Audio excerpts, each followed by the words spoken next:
Bom, então antes de entrar propriamente no curso, né, eu fiz um programa, né, quando o Eduardo convidou, eu comecei a pensar esse curso e a dificuldade, eu costumo dizer que história da ciência ou filosofia da ciência tem uma grande dificuldade e um grande interesse, e essa dificuldade e esse interesse, essa coisa boa, é a mesma coisa, porque é a alteridade, é a diversidade, é o encontro com o outro. Porque história da ciência ou filosofia da ciência não é apenas ciência, não é apenas história, não é apenas filosofia. Então, de qualquer maneira, eu acredito que todos nós aqui nessa sala, de alguma maneira, a gente está incompleto. Então, eu acho que o bom dessa área, quer dizer, o grande encantamento, o grande fascínio dessa área é exatamente a gente estar em diálogo com o outro que é diferente da gente. Eu, por exemplo, que venho de um percurso, de uma formação na filosofia, eu tenho que lidar com pessoas formadas em outras áreas, né, com outros saberes. E da mesma maneira, todos nós, né? Então, quem vem de uma formação científica, tem que se deparar com o discurso da história, com o discurso da filosofia. Quem vem da história, a mesma coisa, né? Então, de certa maneira, é um lugar em que todos nós, ao mesmo tempo, sentimos um certo fascínio, né, por esse encontro com o outro, com a alteridade, mas sentimos também, simultaneamente, um certo desconforto. Então, a gente sempre tem uma sensação de incompletude, né? O que é essa área, né? O que as pessoas discutem nessa área. E quanto mais a gente estuda, mais a gente vê, né? Como qualquer área, mais a gente vê que mais a gente tem que saber. Agora, nesse caso especificamente, em que a gente se encontra com o outro nessas formações diferentes, né? Essa sensação de desconforto, muitas vezes ela aparece. Então, eu acho que o mais interessante é tentar transformar essa sensação de desconforto, né, nesse interesse, né, nesse entusiasmo para poder, vamos dizer assim, entender aquilo que a gente tanto gosta, tanto admira, tanto tem inspiração, que é a ciência, né, e no seu desdobramento na sociedade, os seus impactos, né? Então, nesse sentido, é algo que vamos dizer assim, eu acredito que une a todos aqui interessados em ciência, né? Bom, isto posto, né, essas disciplinas, seja a história, seja a filosofia, seja a sociologia, a antropologia da ciência, só nos mostra o seguinte, que a ciência, sobretudo ao longo do século XX, ela passou cada vez mais, não só a ser interesse de diferentes profissionais, né? Tirando os próprios cientistas, tradicionalmente quase que só o filósofo tinha preocupação com a ciência. Então, nesse sentido, a filosofia da ciência é uma disciplina talvez um pouco mais antiga, né? Ou uma preocupação um pouco maior com a filosofia. Mas, sobretudo ao longo do século XX, muitos outros profissionais, como os historiadores, os sociólogos, os antropólogos, os cientistas políticos, né, jornalismo científico, né, muitos outros profissionais passaram a ter interesse pela ciência. Então, isso fez com que também a gente tivesse uma visão muito mais diversificada da própria ciência. Novamente, o que se torna a riqueza se torna a dificuldade. Como entender esse processo?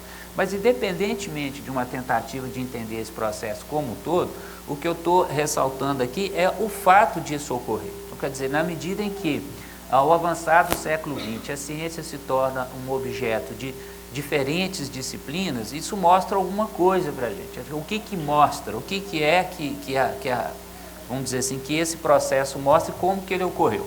Então, de alguma maneira, o curso vai ser isso, né? Vai ser tentar compreender como, o que eu estou chamando de historicidade, quer dizer, como que a história da ciência deixa de ser uma mera descrição, né, do que ocorre na ciência, de fatos científicos, e passa a ter, primeiro, um aspecto de historicidade embutido no próprio processo da ciência. Quer dizer, a ciência se torna cada vez mais conectada com a sociedade, com implicações com a sociedade.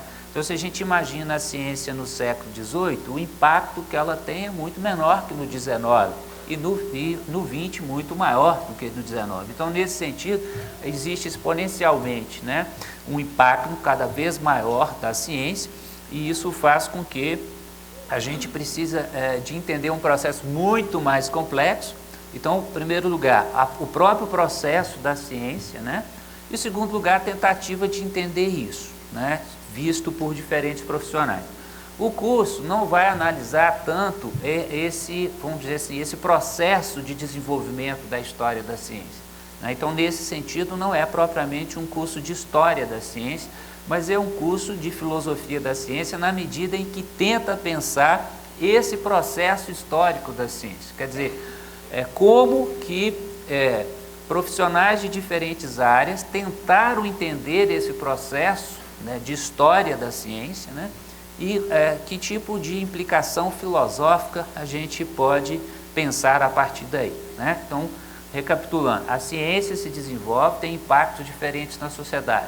Na medida que isso ocorre, diferentes profissionais se preocupam em entender a ciência. Então, o que a gente vai tentar fazer é quando e como, por quê, quais são os interesses desses profissionais, de onde que eles vêm, que áreas que são, né, e o que isso significa filosoficamente. Então, basicamente, a gente parte de uma ideia inicial de ciência, né, em que você faz uma descrição dos processos científicos, do comportamento da ciência, com a ideia de que isso possa ser alguma coisa neutra, né, e depois a gente percebe que não é bem assim, que quando a gente interpreta um objeto qualquer, a gente acaba, de algum modo, determinando, né, julgando a nossa subjetividade sobre esse objeto. Então, de alguma maneira, a gente determina a leitura desse objeto.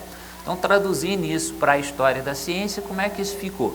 Como que um historiador da ciência de finais do século XIX via a ciência, né, de uma maneira assim, de certa forma até ingênua, né, que eu só vou descrever o que a ciência faz, até mais recentemente, em que vários outros fatores são levados em consideração, né? Bom, então mais ou menos essa é a ideia, né?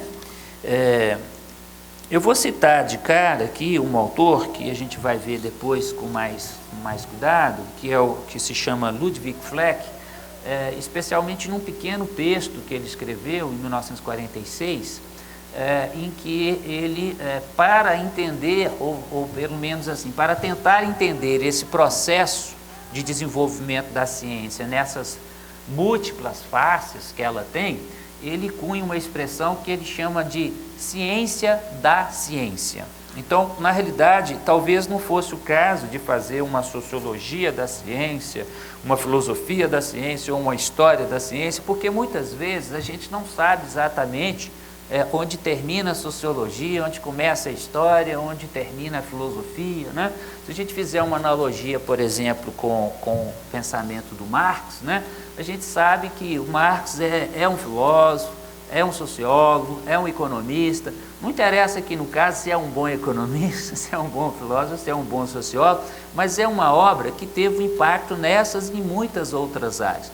Então, nesse sentido, é como se o Fleck dissesse assim, quando a gente se preocupa com a ciência, com o processo de produção do conhecimento científico, a gente está fazendo uma espécie de ciência da ciência.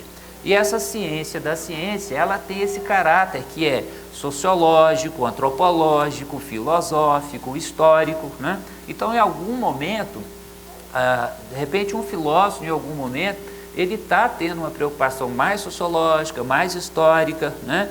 O cientista, quando está refletindo, né, historicamente, sociologicamente, filosoficamente a ciência dele, então ele está fazendo algum tipo de ciência da ciência.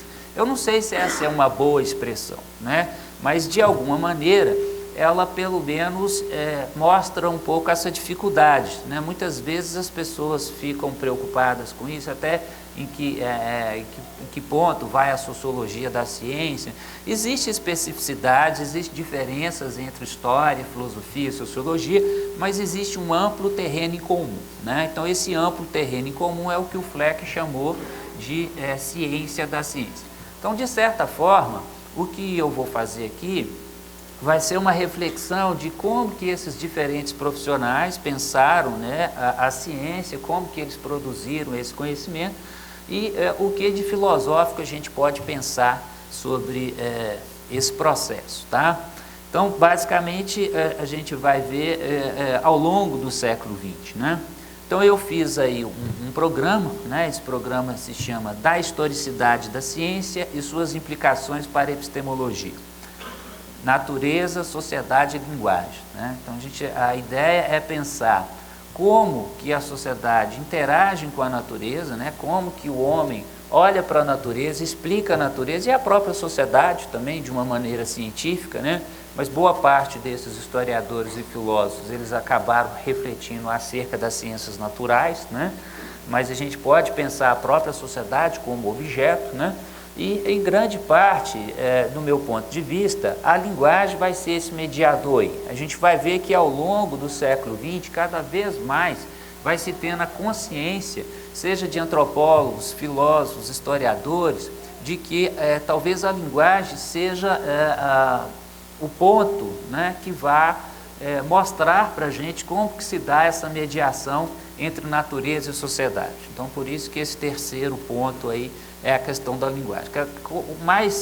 Quanto mais moderno é o autor, mais contemporâneo é o autor, mais ele tem essa compreensão de que a linguagem é um instrumento extremamente importante para a gente entender essa relação que o homem tem com a natureza. Então, por isso que esse subtítulo, né, ou essa tentativa de especificar aí, que seria tentar compreender como que a relação entre o homem e a natureza, né? Bom, historicidade da ciência. Então, essa palavra historicidade aí, ela está nesse sentido, né? Como que a gente parte de uma visão de ciência, assim, ingênua, pura, quer dizer, o que é a história da ciência? É descrever os fatos científicos, é narrar os dados, né? É mostrar as datas. Bom, hoje ninguém faz mais essa história da ciência, mas no momento se fez essa história da ciência e depois começou a se entender que vários outros fatores interferem nesse processo e que nenhuma descrição da ciência jamais seria alguma coisa pura, dada, neutra, né? Então, nesse sentido, é isso que eu estou chamando de historicidade. Em que medida, né, nós, vamos dizer assim, incorporamos essa ideia de uma historicidade na ciência e que tipo de impacto, que tipo de, vamos dizer assim, compromisso que a gente pode ter com essa ideia de historicidade, né? De certa maneira, a gente não pode, vamos dizer assim, fugir de nossa história. A gente está inseridos, né? Nós estamos inseridos dentro de um contexto histórico, cultural, sociológico, político. A gente não pode sair desse contexto, né? Como se a gente não pode pular a própria sombra nesse sentido. Então, a gente está preso dentro desse contexto. Bom, mas o fato de estar preso, quer dizer, toda a minha visão ser uma visão histórica, sociológica situada, ser um aspecto. Por outro lado, como se pretendia anteriormente, né, eu também não posso ter uma visão absolutamente neutra, né? Se eu não posso ter uma visão absolutamente neutra e ter uma visão inserida dentro de um contexto social, qual é, vamos dizer assim, a minha ideia de natureza? Eu consigo ter uma ideia de natureza? Eu consigo perceber aquilo que a natureza é? Ou eu só consigo perceber a partir de uma perspectiva histórica? Se eu consigo perceber só a partir de uma perspectiva histórica, eu vou saber efetivamente o que ela é? Percebe qual que é vamos dizer assim, aparentemente uma aporia que a gente está vivendo, né? Bom, a minha ideia é que a gente, de alguma maneira, a gente não pode se livrar desse aspecto, dessa historicidade. Com certeza a gente não pode. Mas a gente também não pode achar, né, que, por outro lado, a natureza não diz nada para a gente. Então, entre um extremo e o outro, qual que é a ideia do curso aqui? É tentar compreender como que historiadores e filósofos, né, entenderam essa questão, entre um extremo e o outro. A gente parte de um positivismo extremo, que diz, nós só vamos descrever porque a natureza diz o que é e pronto, acabou, nós vamos descrever. E existe também, vamos dizer assim, um relativismo extremo, que jamais poderemos saber o que efetivamente é a natureza. O que eu estou dizendo para vocês aqui, pelo menos eu, pessoalmente, eu acho que a gente não deveria ficar nesses dois extremos, né? A ideia é ver como que diferentes contextos, esse pêndulo, né, ele saiu de um extremo e foi para o outro, né, mas para o final de curso, né, a ideia é pensar assim, talvez nem tanto ao mar, nem tanto à terra. Talvez a própria ideia de historicidade, ela não seja propriamente um relativismo histórico, né, mas seja, assim, assumir a nossa historicidade, mas de alguma maneira também, ainda que não da maneira como o positivismo queria, né, mas assumir também aspectos de como que a natureza se comporta nessa relação aí, né? Então, basicamente, seria esse o percurso, né? Como é que eu fiz isso aí?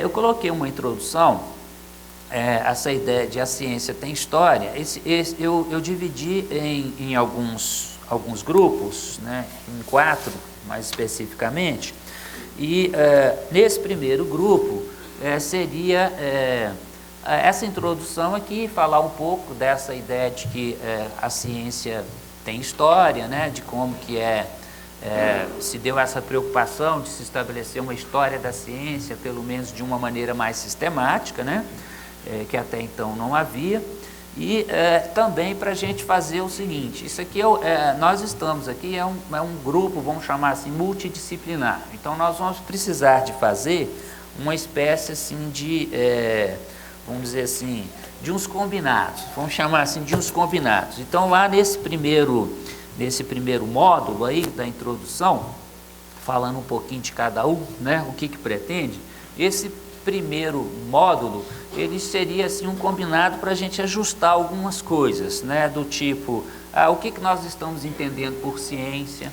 Evidentemente que isso é só um combinado no sentido que o próprio curso ele poderia ficar o tempo inteiro discutindo, de certa maneira é o que a gente vai fazer, o que é ciência, o que é conhecimento. Então vai ser muito mais assim, vamos dizer assim, alguns combinados para a gente poder avançar do que propriamente uma reflexão muito exaustiva em cada tópico. Então, a introdução, essa ideia de que a ciência tem história, eu vou falar um pouquinho por alto o que eu estou pensando sobre isso, e depois a gente vai fazer esses combinados, né? O que é conhecimento, o que é ciência, o que é história da ciência, e já no finalzinho a gente pegar esse tópico, né, que eu chamei uma história da ciência de fatos sem historicidade. 2 pontos, positivismo e neopositivismo. Então, a partir, vamos colocar assim, como início dessa viagem, né, essa perspectiva positivista, que é bem como a própria disciplina História da Ciência nasce. Lá no final do século XIX, né, a gente começa a ter as primeiras cadeiras de disciplinas, né, de História da Ciência nas universidades europeias. E naquele momento a influência é muito movimento positivista. O próprio Comte, né, do positivismo lá, francês, o Comte, ele sugere que se crie uma cadeira de História da Ciência, né? Quando posteriormente essa cadeira é criada, né, na Sorbonne, não sei exatamente se por influência do Comte, mas atrás, né, alguns anos antes, ele já sugeria, pela própria modo como ele constrói a filosofia dele, ele acha que é importante ter uma disciplina que pense, né, que trabalhe com a história do pensamento científico, com a história da ciência. Então ele sugere, né, que isso deva ser criado, e posteriormente, quando isso é criado, ainda é um período, né, de forte influência positivista. E depois também, em Viena, quando é criada uma cadeira de História da Ciência, da primeira cadeira de História da Ciência da Universidade de Viena, que foi ocupada por cientistas, inicialmente o Ernest Mach, né, ocupou essa cadeira, né, depois o Boltzmann também ocupou essa cadeira, e mais à frente o Schlick, que é ligado ao movimento do neopositivismo. Então a gente vê que também é uma cadeira de História da Ciência ligada a uma influência epistemológica do positivismo, seja o positivismo francês, seja o neopositivismo de Viena, né, boa parte dos modelos de história da ciência que emergem dentro desse contexto são modelos patrocinados, vamos dizer assim, epistemologicamente, por uma perspectiva positivista. Então eu vou falar um pouquinho sobre isso, e aí a gente tem o início, né? Quer dizer, a partir de uma primeira perspectiva positivista que valoriza pouco essa ideia de uma historicidade da ciência, depois eu vou explicar exatamente o que eu estou entendendo por isso, valoriza pouco esse aspecto e acha que é possível fazer meramente uma descrição da ciência, e a gente vai ver que a coisa não é bem assim, né?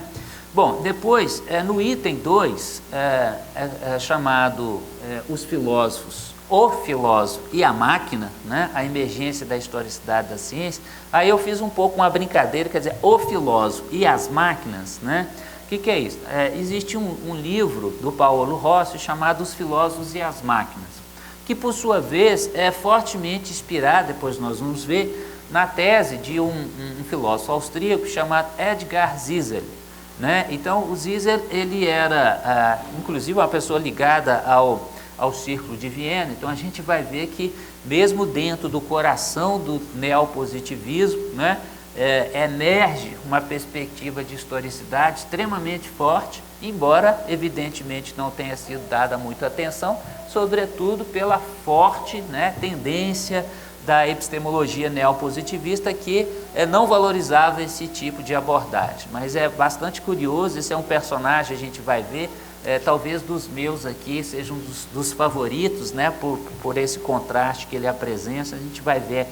Então, o que é o filósofo e as máquinas? Aqui, no caso, o filósofo é o Poiré, o Alexandre Poiré, que por sua vez também tem um texto chamado alguma coisa ligada aos filósofos e as máquinas. Ele escreve um pequeno texto assim, fazendo a resenha de um determinado livro, sendo contra uma certa perspectiva de historicidade na ciência. Então eu aproveitei e dei esse título aí como uma certa brincadeira, quer dizer, o filósofo é o Poiré, que vai apresentar um certo avanço nessa perspectiva positivista de história da ciência. Então ele vai trazer um avanço, mas por outro lado ele vai trazer uma limitação, porque ele é contra uma perspectiva, vamos chamar assim, um pouco sociológica, né, de abordagem da ciência, e o Poiré vai ter uma hegemonia muito grande, vai ser um pensador que vai, vamos dizer assim, estabelecer um modelo de se fazer história da ciência, que vai repercutir em muitos autores, né? O próprio Thomas Kuhn lá na frente, né, ele vai falar, olha, quando eu comecei a fazer história da ciência, eu seguia modelos como, por exemplo, o Poiré, né? O próprio Kuhn narra um encontro que ele tem com o Poiré, que ele chegou lá assim meio que tremendo, né, falar o ídolo dele, olha que o Thomas Kuhn já era Thomas Kuhn, indo conversar com o Poiré meio assim, né, aí o Poiré falou assim, vamos falar em francês, aí o Kuhn, mas meu francês é meio the book is on the table, então não vamos, né, vamos falar em inglês mesmo e tal, né, você tem aquela sensação assim, né, do fã diante do ídolo, né. Então, o Poiré teve uma certa hegemonia e estabeleceu um modelo de história da ciência. Isso foi bom? Foi bom. Trouxe uma série de coisas boas, mas isso foi ruim?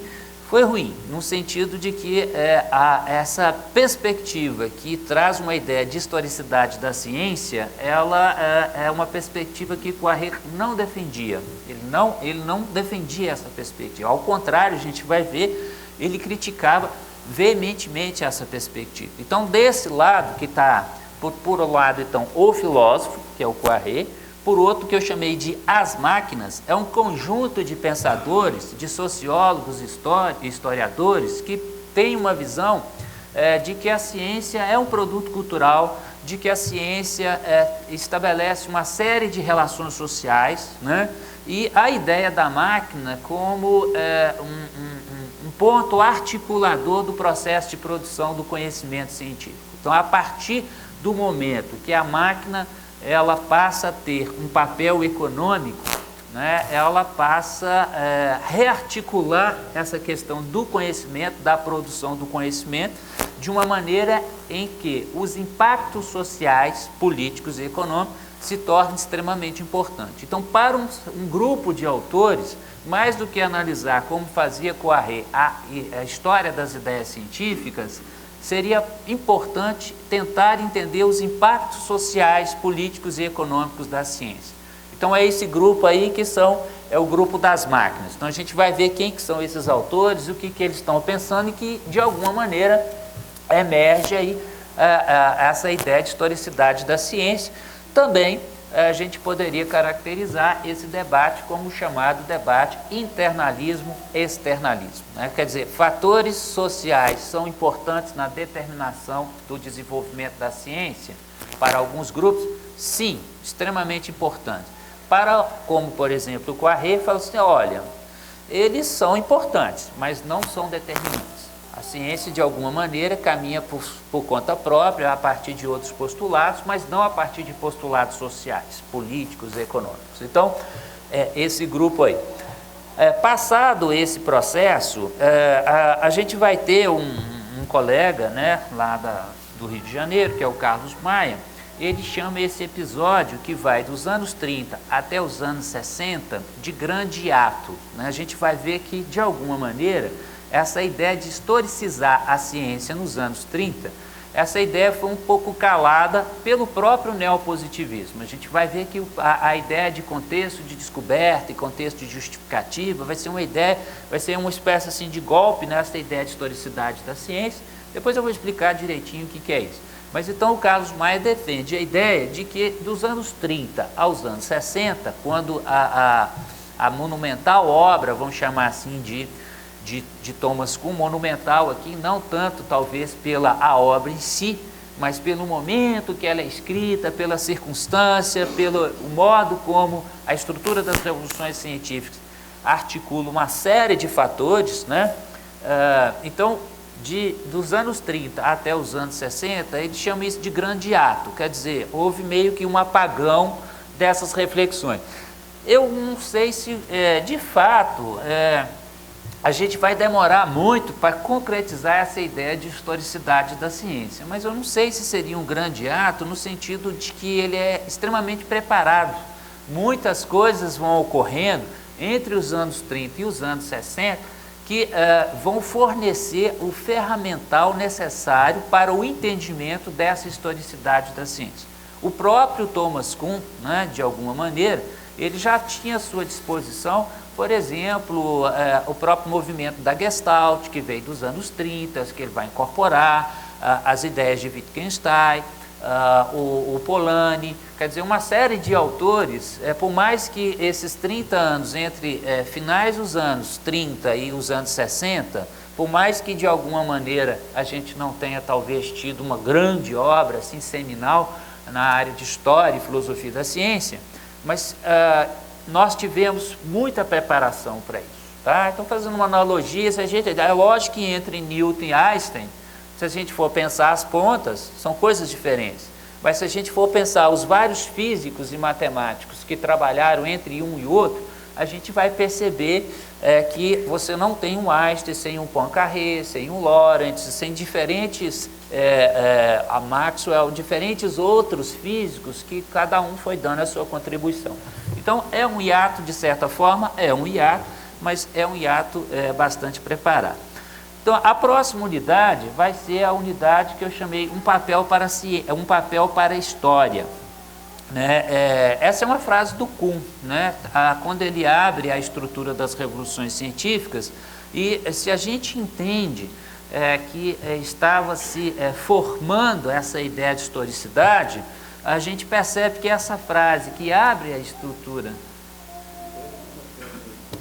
para poder... sumiu. Então, se a gente percebe, quer dizer, um papel para a história, né? Bom, eu abri lá a estrutura das revoluções científicas, tem lá o capítulo 1, o texto em inglês e o texto em português, eles fazem uma diferença entre a apresentação e o capítulo 1, mas, enfim, lá um dos primeiros capítulos, no capítulo 1, o Kuhn fala um papel para a história.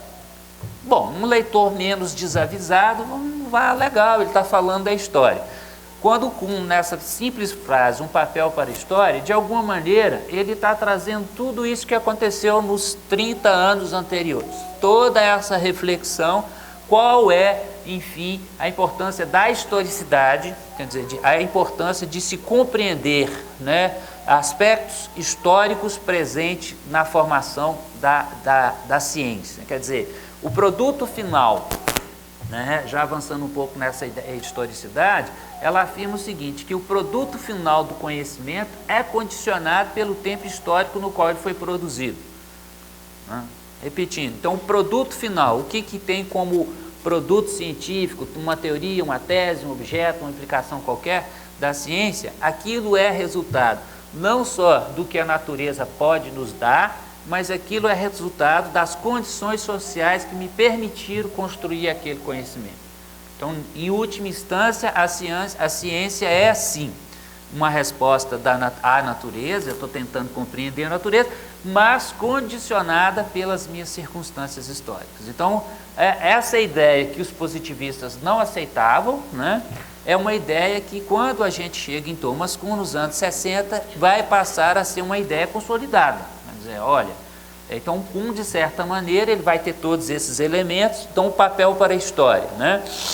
Bom, a partir do momento que isso é assumido por Thomas Kuhn, isso passa a ser meio que reproduzido por uma série de outros autores, o que a gente pode ter e passa a ter, de certa maneira, é a exacerbação dessa ideia que culmina em um relativismo epistemológico.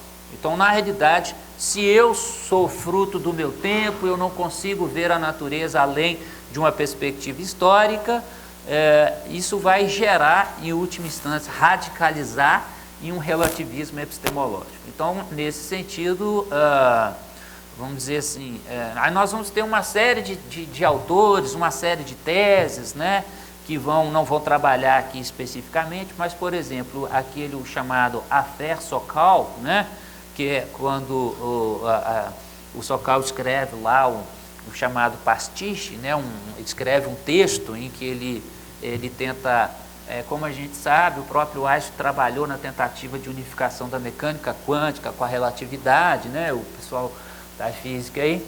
Então o Sokal, ele escreve um artigo, ele estuda lá vários autores chamados pós-modernistas franceses, né, pega os conceitos desses autores, escreve um artigo assim bastante articulado, tentando mostrar como que a pós-modernidade oferece um caminho de síntese dessas perspectivas, e manda isso para um jornal.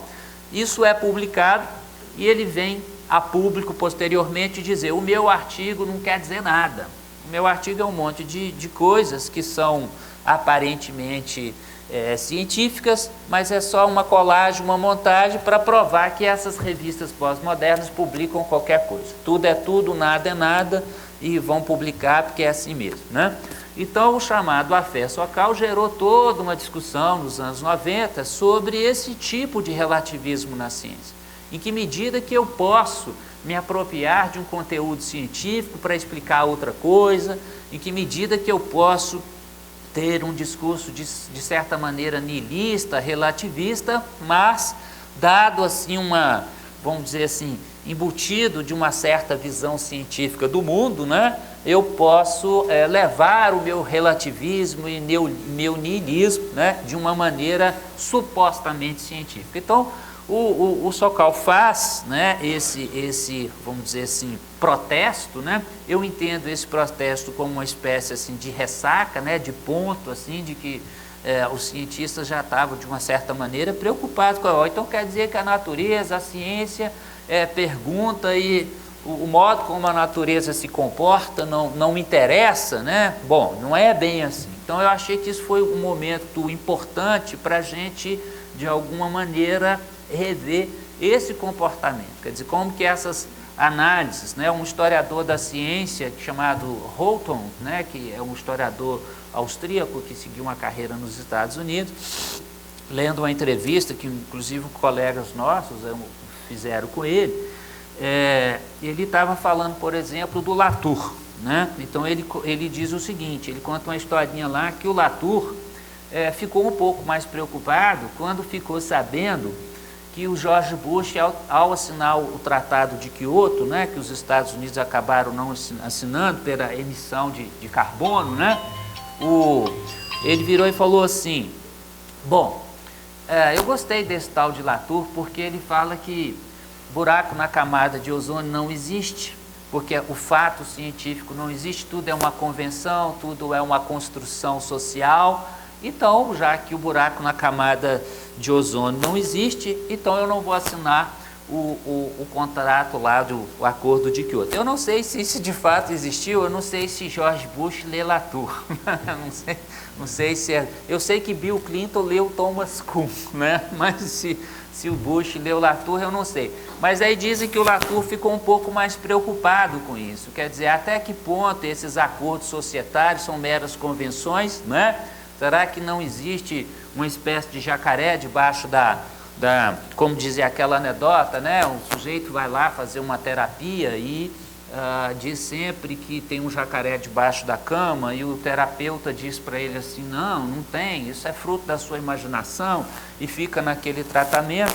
Ele vai falar, estou vendo que eu vou ter que fazer uma intervenção com medicamento, então eu vou te dar um remédio para você dormir, para você não ficar pensando nesse jacaré. Aí tá bom, ele foi, passou uma semana, ele não voltou à terapia, 2 semanas, ele liga para a casa dele, o que aconteceu com fulano, não tem vindo mais à terapia? Você não ficou sabendo? Não, ele morreu de quê? Bom, é o seguinte, tinha um jacaré debaixo da cama, aí ele dormiu demais e o jacaré comeu ele. Então, às vezes a gente fica achando que não tem buraco na camada de ozônio, né? Pode ser que tenha buraco na camada de ozônio e todo mundo começa a ter câncer, né? Então esses discursos mais radicais, né, vamos chamar assim, socioconstrutivistas mais radicais, né? Ciência é uma mera convenção, pode ser assim, pode ser assado. Então as pessoas começam a ter preocupações nesse sentido, né? Talvez o próprio Latour, que do meu ponto de vista cada vez mais passou a se preocupar com isso mesmo, né? Quer dizer, em que medida esses aspectos sociais eles são importantes, mas a ciência não é só isso, a ciência não são só acordos sociais, né? Existe um modo como a natureza também responde. Bom, então há mais ou menos essa discussão e a gente vai para o quarto ponto, e o quarto ponto é a ideia de a invenção do conhecimento, natureza, sociedade, história e linguagem na construção da ciência. Então essa ideia da linguagem como mediadora, a gente já vai ver desde autores anteriores, né? Sempre esse tripé vai estar presente, sempre a natureza, como que a sociedade se estrutura no entendimento dessa natureza e qual que é o papel da linguagem nessa construção do conhecimento, né? Então essa ideia de que o conhecimento, em última instância, ele é produto dessa interação homem-natureza, em que a ideia de linguagem é extremamente importante.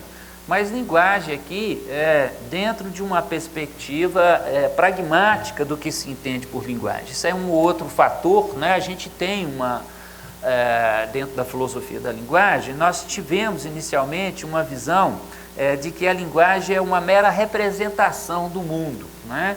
Depois a chamada virada, né, pragmática da linguagem, a gente vai entender que a linguagem é um processo de interação que o homem tem com o mundo. Então não linguagem enquanto mera representação, mas linguagem numa perspectiva pragmática, né, de interação homem-natureza. Então nesse aspecto, né, para defender ou tentar explicitar um pouco essa ideia de que a linguagem, em última instância, é uma estrutura que, vamos dizer assim, emerge das práticas sociais, né? Então, exatamente de práticas sociais. A linguagem, o social está estruturado como uma linguagem e a linguagem se estrutura a partir do social. Quer dizer, não existe linguagem no sentido assim de alguma coisa que é externo a essas práticas sociais, mas linguagem enquanto uma estruturação que emerge desse modo de atuar das diferentes práticas sociais. Então a ideia básica é essa, né? E aí a gente pode entender que, portanto, é nessa relação entre sociedade e natureza, que por sua vez é histórica, quer dizer, a produção do conhecimento é histórica, necessariamente